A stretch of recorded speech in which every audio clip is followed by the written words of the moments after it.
What is it about the US presidential election that really interests you? Is it the economic policies of Barack Obama and Mitt Romney? Or is it the clothes their wives wear? All those millions of Google searches you make every day in different cities and in different states paint a revealing portrait of the electorate. Seth Stephens-Davidowitz has been analysing just what you've been searching. He's a doctoral candidate at Harvard University. He joins us tonight from New York. Seth, thanks very much for being with us. So tell us, what are people Googling most about Republican Paul Ryan? Is it his policies or is it his physique? His physique seems to be of a lot more interest to the American public than his policies. Paul Ryan shirtless is Googled 9 times more often than Paul Ryan budget, for example. Do you have any other examples of Google searches like that? I mean, are people looking for the superficial or the substantial? They're definitely looking for the superficial rather than substantial in comparison to what they tell pollsters. So, for example, they're very interested in Mitt Romney's underwear, for example. Some Mormons devout Mormons wear temple garments, so people are curious whether he's wearing that. As you said, with the spouses, they tend to comment about their appearance, their dresses, fashion, etc. So what makes your study of Google searches more revealing than an opinion poll? People lie to surveys. People don't tell pollsters what they think pollsters want to hear, not their actual thoughts and potential behaviors.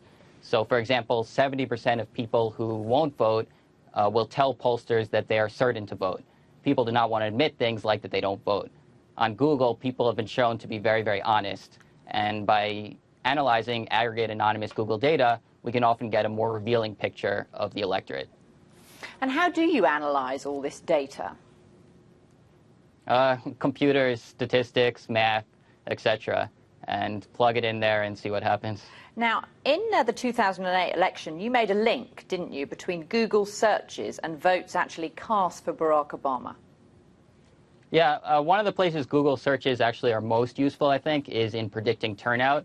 As I said, people don't like to admit that they have no intention to vote, but people will type in Google how to vote, where to vote, voting locations.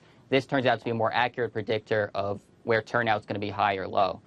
So in 2008, we could get a very strong predictor of where turnout was going to be high, and some places, for example, where African-American turnout was very, very high, and it really, really helped Obama, that would have been clear on Google. But you found out something interesting about where votes were low for Barack Obama, didn't you? What was that?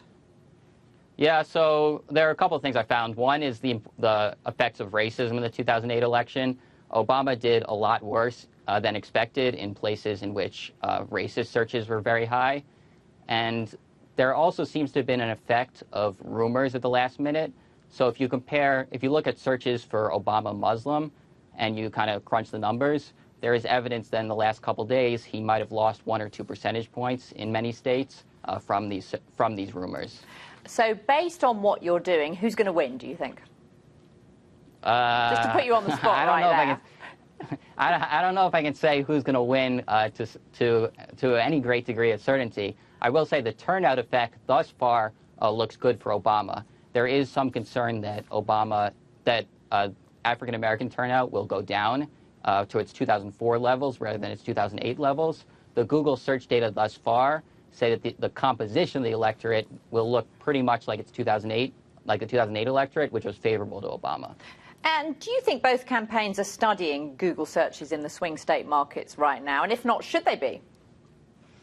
They definitely should be. There's a lot of information, powerful information in this data set. They could potentially have at every town and every city in every swing state, they could be mapping interest in voting behavior. They could have predictions of turnout. They could use this to allocate their voter mobilization efforts.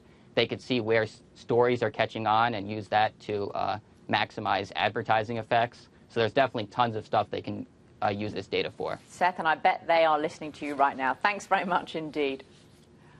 Thanks so much for having me, Laura.